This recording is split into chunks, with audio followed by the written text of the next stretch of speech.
My challenges with mental illness began at the age of 13. However, I grew up at a time where we didn't talk about mental health. What is it about men that makes it so difficult to be vulnerable? You and I both grew up at a time where it wasn't modeled that it was okay to reach out for help, to shed a tear, to be vulnerable. So then why would we? What advice would you have for women if they see someone, a man who they can tell he's not doing great? What's the question they ask? Or if we think that someone might not be doing well, we also steer away from a conversation that involves suicide. We fear asking the question because we fear. How much of mental health for men is being able to understand emotions and speak about them? And it's interesting how many men in particular turn to the emotion of anger. I mean, like James, I was the guy. You talk about road rage. I was the guy who would follow people to their house and wait for them to get out of their car. That's not healthy. There's three things that we all want. We all want to be seen, we all want to be heard, and we all want to be supported. There's no logical reason why I should still be alive after the life that I've led, other than I feel like I'm just here to carry a message.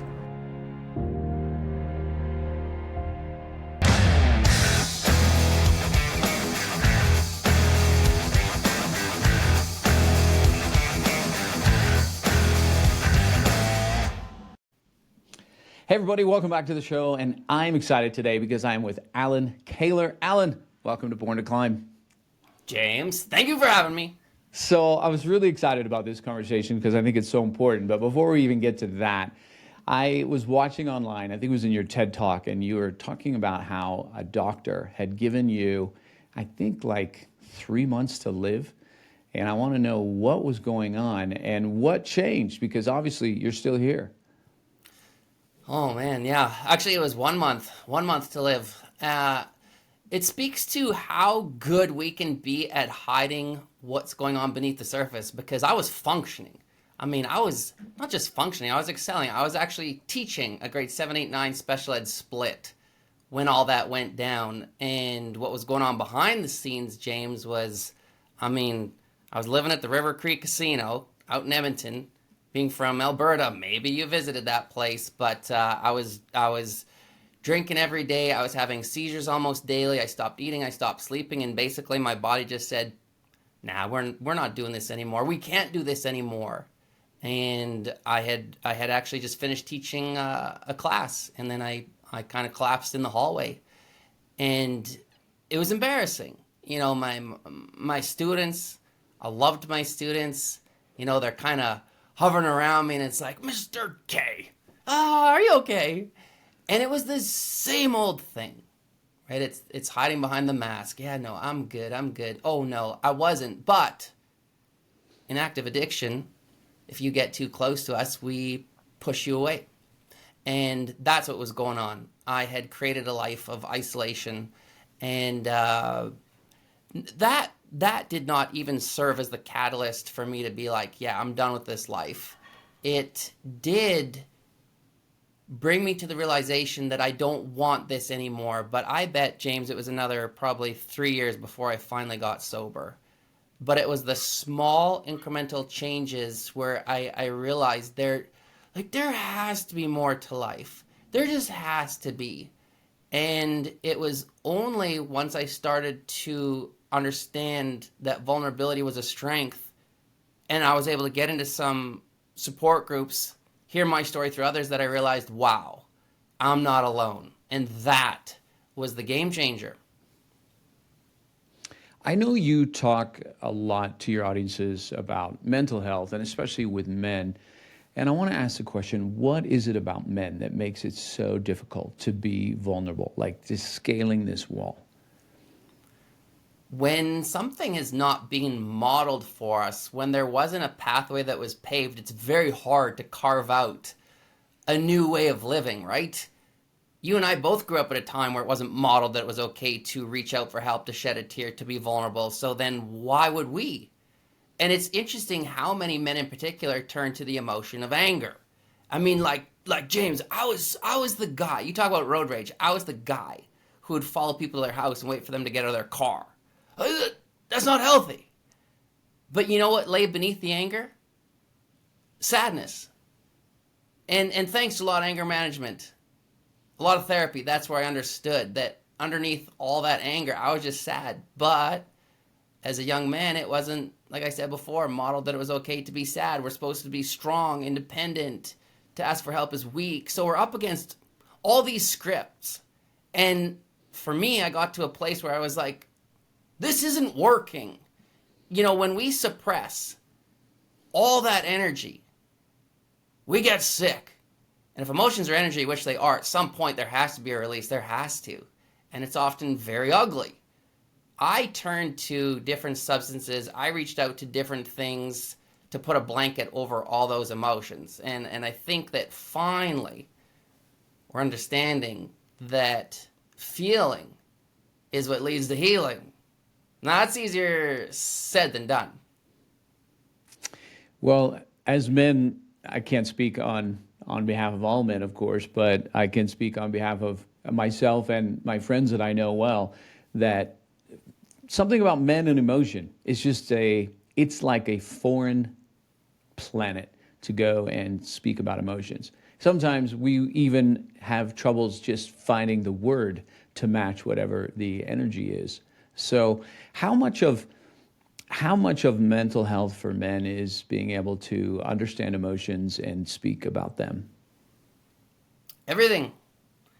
If I look back, I would say I was just frozen. And I think to heal is to thaw.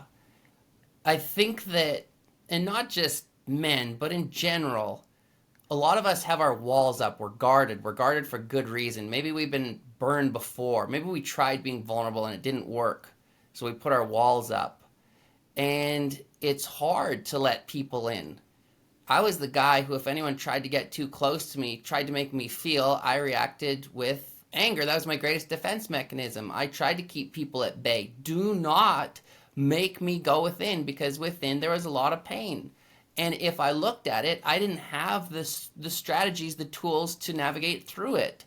And so I, like many others, turned to alcohol or things that just did not truly get to the root cause. I'm a Gen Xer, and so I grew up, my father's, I'm fortunate, he's still with us, and he is just tough as nails, and he was kind, and he never yelled at us, but at the same time, it's not like there was ever a lot of vulnerability, maybe like zero. I'm starting to see a little bit more now, and as he's older, he'll start to be a little bit emotional, but my entire life, even as an adult, my dad would never hug me, just always want to shake my hand.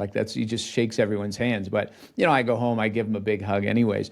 But I was thinking about the sort of the programming that most of us have as men.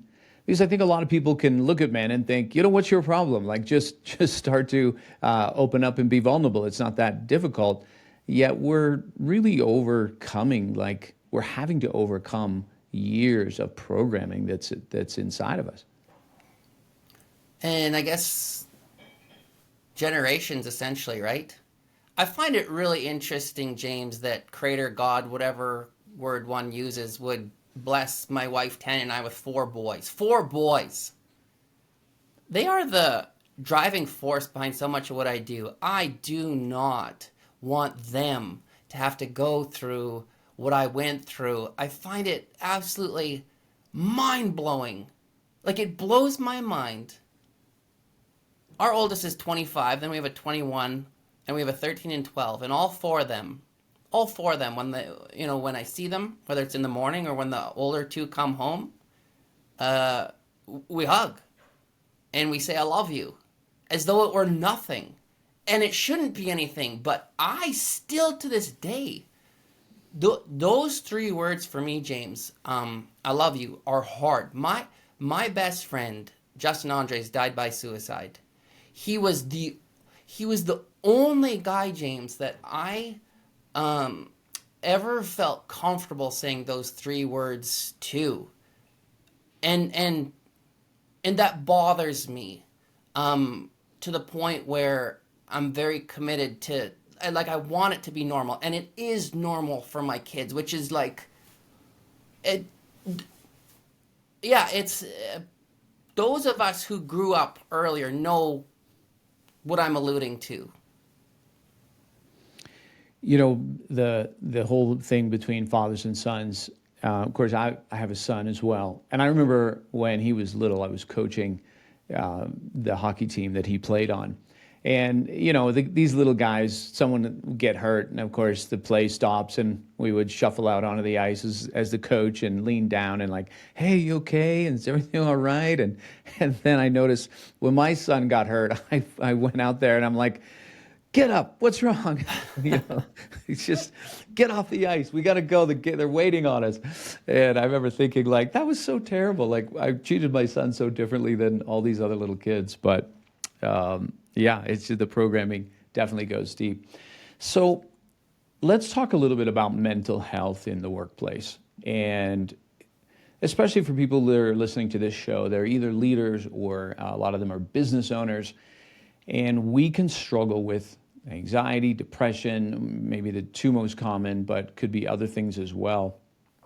Let me ask this, what advice do you give to a leader who does struggle with mental health, but tells no one? I believe that darkness begs to see the light of day. A leader or anyone in particular, that darkness has to come out in a healthy way. I met with an elder not too long ago who said, it's okay, Al, to let the bird in your mind, but do not let it make a nest. So the question is, what strategies do you have in place to ensure that some of that stuff that's going on within can be released? I mean, I get it. Like as a leader, there's the fear of judgment. Will I be deemed as competent in my position? The mask serves a purpose. It does. But at some point, it has to come off. It has to. And you know, there's been such an evolution. I've been in this space speaking for 15 years now. I feel like what people want from a leader is authenticity, right? They just want to know that this is someone who's real. It's not like when it comes to emotions that there's a faucet that just turns off when we walk into our place of work. So we bring all that with us. We can suppress it to some degree, but I really encourage any leader to lead with vulnerability. And I'm not saying that as a leader, one has to get into the nitty-gritty or the depth of their challenges, but it does go a long way when someone says, hey, how are you doing today, James? And if you simply respond with, you know what, today's a tough day, that in itself creates almost this permission piece where it's like, oh, if you can go there, maybe I can go there too. I like that, especially about vulnerability in leaders, and it's true when people are, especially leaders, when they're vulnerable, what it does for people listening who are their employees or their followers is they realize, oh, Allan, let's say you're the boss, oh, Allan's just like me, which then also inspires them to think, which means maybe I can be like Allan in terms of what he's done and all the things he's accomplished. I remember a time in my career, like I was going through midlife and I was struggling with depression and anxiety, and I didn't even know what reasons for, looking back. But I remember going through a long season of that. And this was back when I worked in ministry, and I remember showing up one Sunday before church started, and one of the members in the congregation, she struck up a conversation with me. And you know how there's some people that just can read you, like they see right through the mask. And I've got this, plastic smile baked on my face.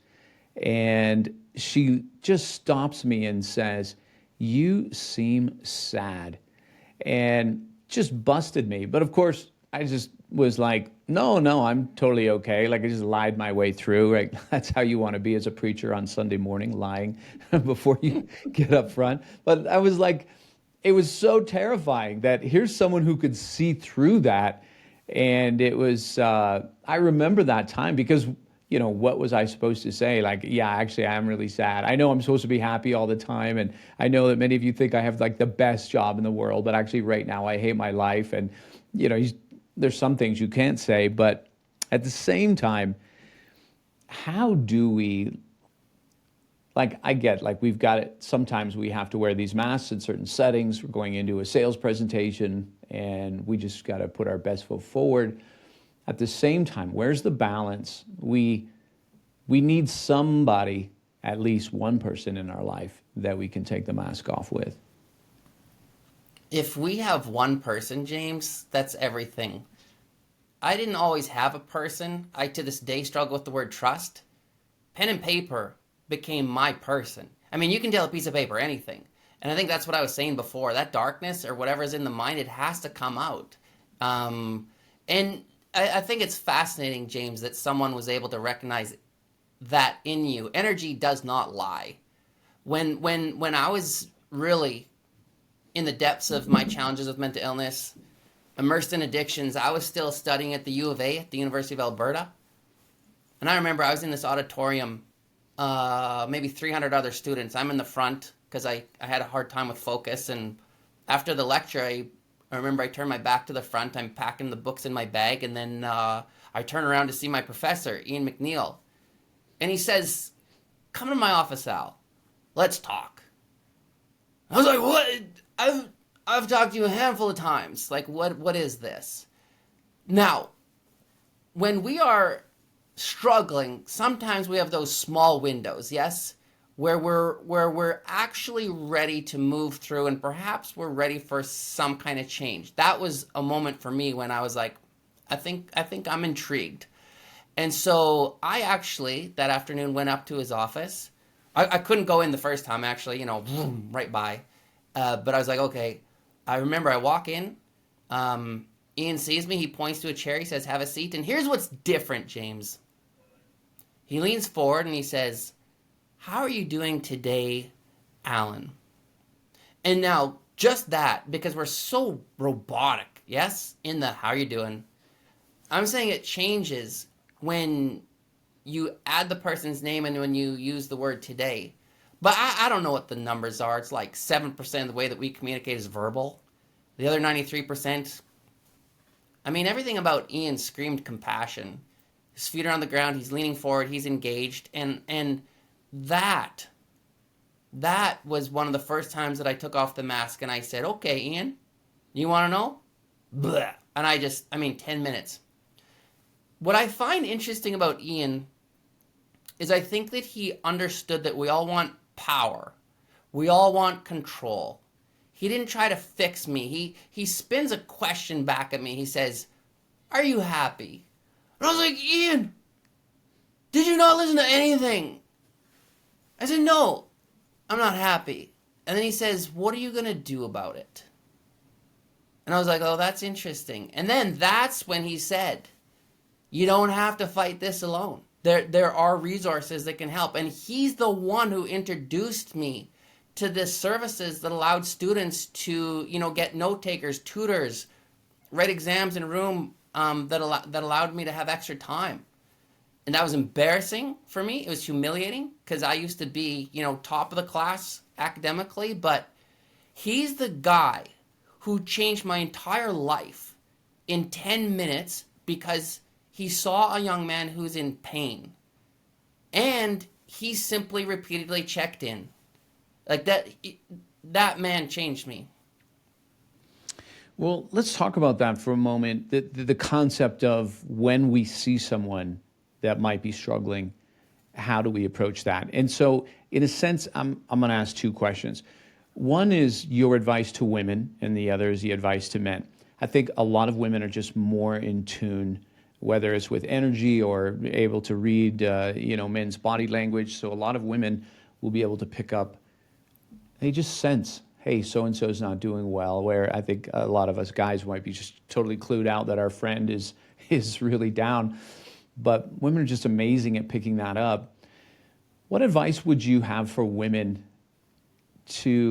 how would they, if they see someone, a man who they can tell he's not doing great, how do they approach that? What's the question they ask? I mean, I think regardless of gender, there's three things that we all want. We all want to be seen, we all want to be heard, and we all want to be supported. And that's why I trademarked those three, because in my journey, I was like, those are the three things that I wanted. Collectively, let's agree that silence is not the answer. Because a lot of times in those moments, James, people still will get a little uncomfortable. I don't know what to do. I don't know what to say. But if we're in pain and nobody approaches us, what's the message? Nobody cares. And then if I were to identify some of the things to look out for right at the top of the list, intuition. We all have it. If you think that there's a problem, there probably is. And so then in terms of the approach, I think this is where we run into problems. We overthink it. It can be as simple as, hey, I don't mean to pry, but I just want to let you know I'm concerned. And I just want to let you know I'd be more than happy to listen if you ever need to talk. And that's everything, because through that, they have now been seen, and they now know that there's a place that they can go to be heard. And they probably won't want to talk in that moment. Like, so many people approached me and I didn't want to talk, but I knew that there was a place for me to go. And in my own way, maybe it was 3 months, maybe it was a year later, I did. The thing is, if you're in a position of support and that person does finally approach you, this is where we got to drop what we're doing, validate that individual's courage, and then listen. Not fix, listen. Because I get it, like, we live in this fast-paced world. But if we miss that opportunity, if we're like, ooh, sorry, yeah, bad timing, I got to get this call, or, well, then of course they're going to put their walls back up. But then I mean, elders always remind us there's a reason why we have 2 ears and 1 mouth. Give them the opportunity to be free from the emotions that do not serve them. What were the 3 things that you said again that you trademarked?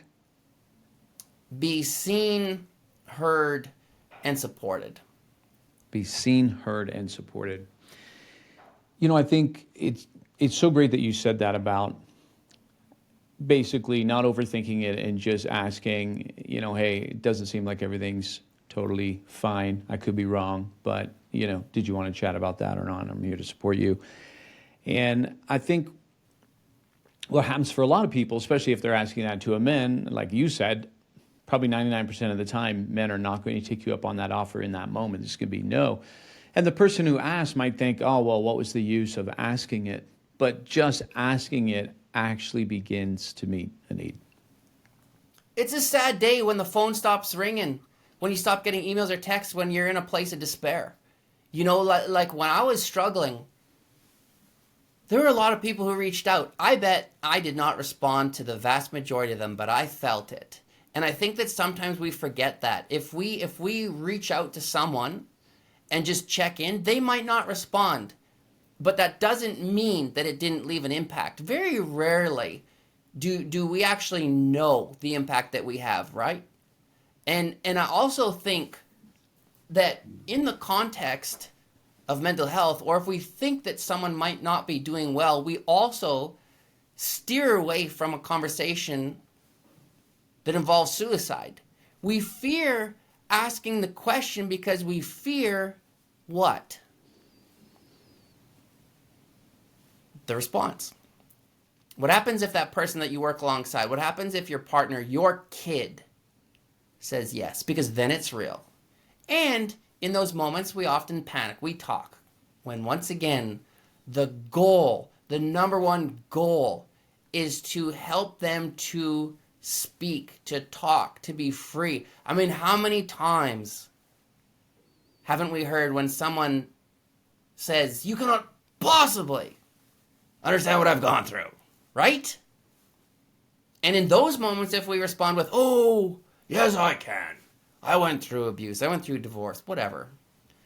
This has never been about us. It's about them. And for that reason, the 4 most powerful words to respond with: help me to understand.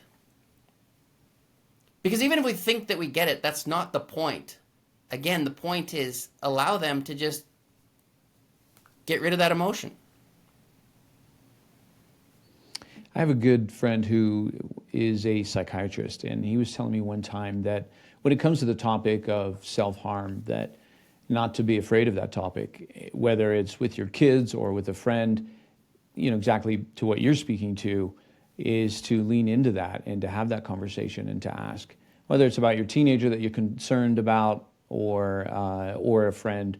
Again, we're so afraid of the answer, especially when it's our children, or we think we don't want to give them ideas, and so we don't even want to bring it up. But his advice was, no, you need to be able to have these conversations regularly. Because once again, if the conversation is not had, how does it leave the individual feeling?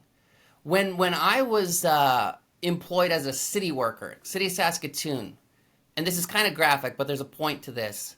One of my jobs was to prune trees. It was maintaining all the flower beds. And there was a day where I just wasn't doing well, and I had a saw, and I was asked to saw down a couple branches on a spruce tree. And I remember I put my left arm parallel to that branch. I did not saw into the branch. I sawed into my arm.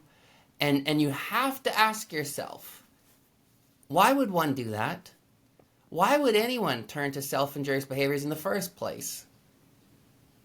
Well, for me, it was very simple. We didn't talk about mental health. I didn't know how to talk about what I was feeling. So I was like, do you see me now? I'm not doing very well. So I'm going to show you. But even by showing it, still, it was uncomfortable. And none of my supervisors, coworkers knew how to have that conversation. Tell us about your tattoo. For those of you who are watching on YouTube, you can see it, but I know there's a story behind that. I would love to hear from you, though.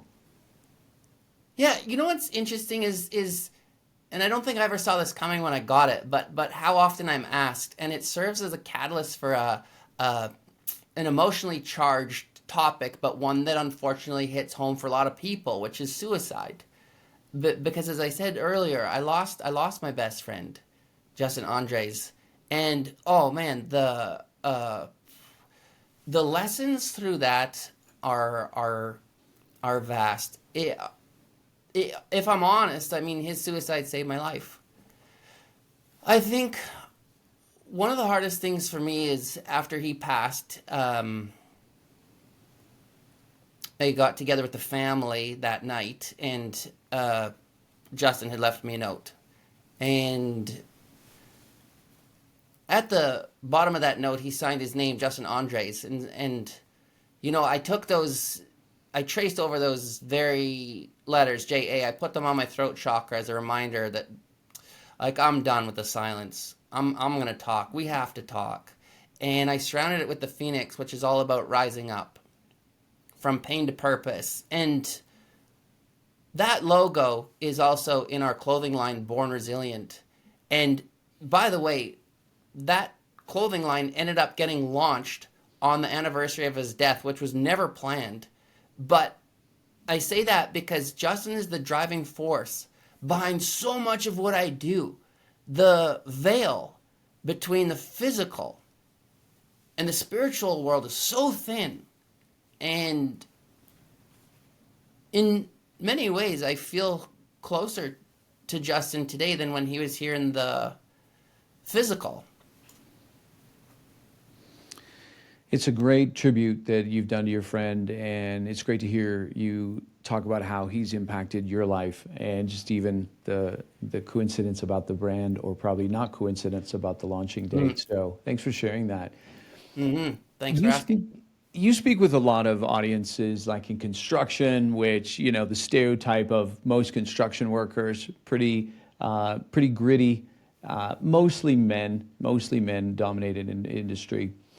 What is sort of the reaction after your presentation to them? I'm curious. Beautiful. The reaction is beautiful. For me, it's redemption. It's why I'm still alive. It's a beautiful thing to stand at the front of the room, and for the first 2 minutes you see that the walls are up, people are guarded, arms crossed, who the hell are you? And then by the end, walls down, and conversations can be had. The two most powerful words for me and in my life were always "me too." When I could start to understand that I wasn't alone, and I could start to hear my story through others in those rooms, that was liberating. And I think that's what I see, James. I see that people understand that it's okay to be vulnerable, because when I share some of my journey, vulnerability breeds vulnerability. When they can see how it's received, then it gives them permission to perhaps share too. And so often it's lines of people who just blah. They just need to talk. I can't tell you how many conversations start with the following: I've never told anyone this before, but. And I'm like, does it get better than that? I don't think so. But I'll also say this. I think that when I started off as a speaker, I did a disservice in how I delivered it, because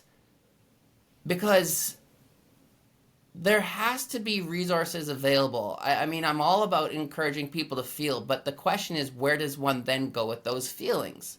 So if people are ready, great, but I didn't do a good job of helping them get to where they need to go. And I think that's what's different. In those settings, we need to make sure that local, regional, national resources are available, because for many, just like me, that window for change was very small. And often after the message is when people are like, oh, I'm tired of this, I'm ready. And like if that window closes within even a couple hours, they go back to the old behaviors. That conditioning is so strong, and especially, we are like our environment, and so you get these environments where they don't naturally lean towards being vulnerable. And what I love about some of the stuff that you're doing, even in group settings like that, it shows there's such a hunger, even among men. Like there's such a hunger to want to be able to speak vulnerably, but it is such a terrifying chasm to cross that we do need someone to go first. And I think there's something about a group context that's even more powerful than just sitting down with our friend, which obviously is important. But when we can hear different perspectives in the room, it increases the chances that we're going to hear a story very similar to ours. So on the note about, let's talk about resources, and especially groups. Not that this is an episode just only about men, but that's what we're talking about. So let's talk a little bit about resources for men, because I think there's different layers to this. And what's your thoughts on that? What would you advise people in terms of getting involved with some of the resources around them? Before I address that, I'll just say this. I meet with a lot of people who say that the resources don't exist in my community. And, if they are willing, I always say, start it. I rented a church basement in Edmonton. I had to go from church to church till I finally found a pastor who was willing to allow me to pay him to rent a basement to start a support group. Because at the time, gambling was one of my addictions. Nobody talked about gambling. I lost everything to that. Alcohol, people get it. But gambling was different. And you know what? The first 2 weeks, nobody showed up, James. I had all those crafts of coffee. I had cream, sugar. I had cookies. I was ready. No one showed up. The third week, one person did. They walked down the stairs. Then they saw that it was only me, and they turned around and they were about to run away. And I was like, nope, I waited this long. And then the fourth week, another person. And what I've learned is if you create the space, people will come. So many people say that it doesn't exist in their community, in their workplace. Oh, yes, it does. But no one's bold enough, courageous enough to actually create that space. And more often than not, when they do create it, that is the catalyst for meaningful conversations and change. And I think for me, regardless of gender, throw everything at the wall. Try everything. An open mind is absolutely essential. I knew nothing about alternative therapies. I was pumped on so many pharmaceutical pills over the years. And then once I started to learn about Reiki or energy, that resonated with me. And to this day, it helps me so much. But I think that there's a lot of negativity around social media. There's a lot of people who are really highlighting their challenges and how they're able to get out from those times of darkness through social media. There's a lot of people you can follow. There's a lot of credible resources. Google still has a lot of valid resources. Not a lot of people want to meet in person all the time, especially initially. There's a lot of reputable groups that take place online through Zoom. I think that the problem is when we live in our head and we say nobody will get me, right? Like the victim mentality. And that was me for a long time. And then I meet with this guy who says, Al, you're not the only one who struggles with mental illness. And he says, Al, you're not the only one who struggles with addictions, and you're not the only one who's been sexually abused. He said, if you want something different, go get it, because this world owes you nothing. And I mean, oh man, James, I was mad. I was so mad. But is there truth in that? Of course. I mean, he could have said it nicer. But I think that's the thing. We have to recognize that it's necessary to go within. We don't have to fight it alone. There are others who can help us in this journey, and resources exist. We just sometimes have to be willing to do a bit of work to find out what works for us. I'm glad your friend challenged you. As you said, maybe he could have said it differently, although maybe you wouldn't have responded. Maybe you needed that anger as a catalyst. I think one of the best things about groups, support groups, is they help take away shame. Mm-hmm. And when I had told you before we got on here, my first career before I built our consulting company was in ministry. And, I did that for a lot of years. It was very purposeful work for me, and my faith was meaningful for me. But then I went through a divorce. And when you're a preacher and you go through a divorce, there's just a lot of shame attached to that, because it's like you have failed. Not only did your marriage failed, but you feel like as a couple that you failed your family and you failed your church family. And so it's very heavy. But then what doesn't help is churches notoriously are terrible at dealing with divorces within their congregations. And so there's so much judgment. And it's magnified when you're a preacher.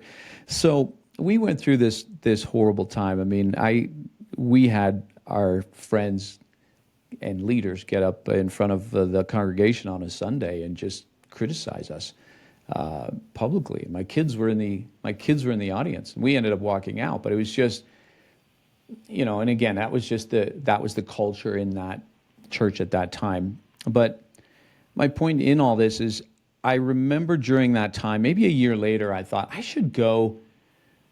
Like, there is this support group that is in churches all across America, and it's a program for people who've gone through divorce. I forget the name of it, and I'd heard about it before.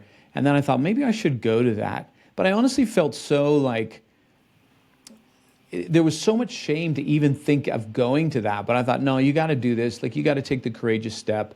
And I went to whatever church was hosting it, and I signed up and I picked up my workbook. And the night of the first meeting, I still remember I pulled into the parking lot and I just thought, I'm not going. Like, I am not going. And I was like the only car there.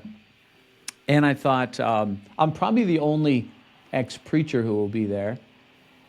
And by the time a bunch of other cars showed up, I got out and I started walking.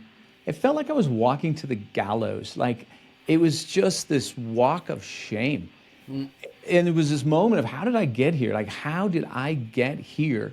But this is where I am. And then, I show up and I sit down in this group. I don't tell anyone about my past. No one knows that I was a, head preacher at a church. But the thing is, as people got there, and maybe there was 8 or 10 of us, it was a lot of hurting people who had gone not only through a breakup of a marriage, but had also gone through just horrendous treatment by their congregations, by their churches. And in that, there was healing. And probably 3/4 way through, I finally shared my story and that I was a preacher. And as soon as I said that, like, everyone was like, oh my goodness. I think that comforted them, actually, to know that, okay, it even happens to you guys. But the amount of shame I felt before versus after, that did a lot of healing for me. But it wasn't easy. Like, it wasn't easy to attend that, but yet it was so helpful. It was so healing. That's beautiful. Thanks for sharing. I think that, I mean, geez, James, I've sat in way too many parking lots crying uncontrollably, fearing opening up that door because I knew that if I walk in, it's real.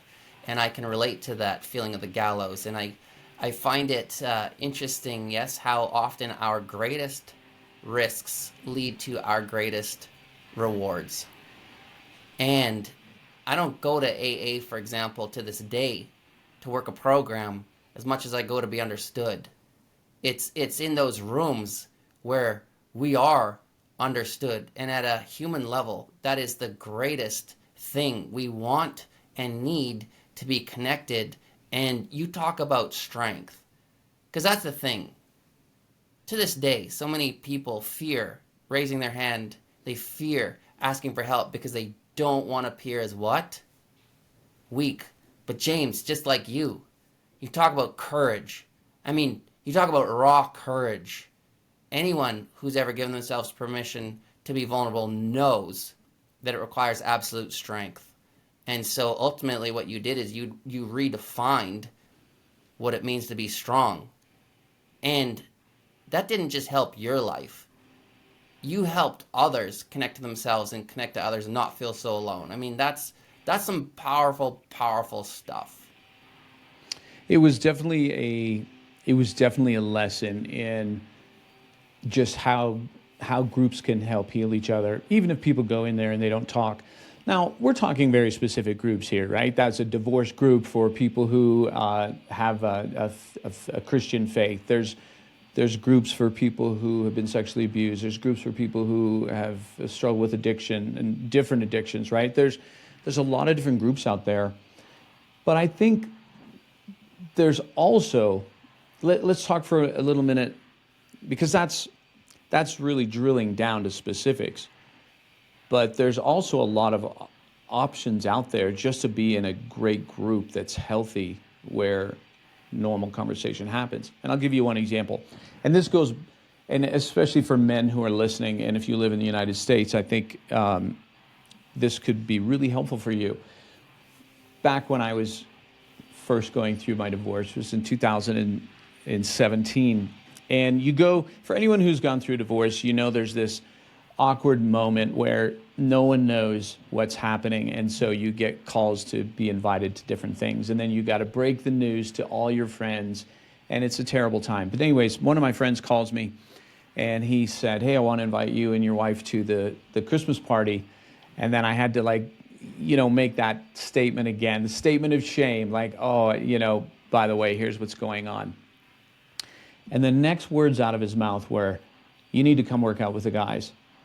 And he told me about this group. It's called F3 and F3 Nation. You can look it up, f3nation.com. And it is a workout group for men all across the nation. And my first thought was like, oh, I'm not going to be able to afford that. But he said, look, it's always outside, 5:30 in the morning. It's free. It's peer-led. And so what it is, I think it was started by a bunch of ex-military guys when they came home and they missed the camaraderie. So it's not a religious group. It's not affiliated to any religion. But what it is men getting together early in the morning, working out. Everyone takes a turn leading a workout at some point, and it ends in something called the circle of trust. And so it's just a moment where the guys will circle up, hey, any announcements, but then, hey, is anything on your heart that you need to share with the group, or for those of you who do pray, any prayer requests that you want to put forward, or just thoughts.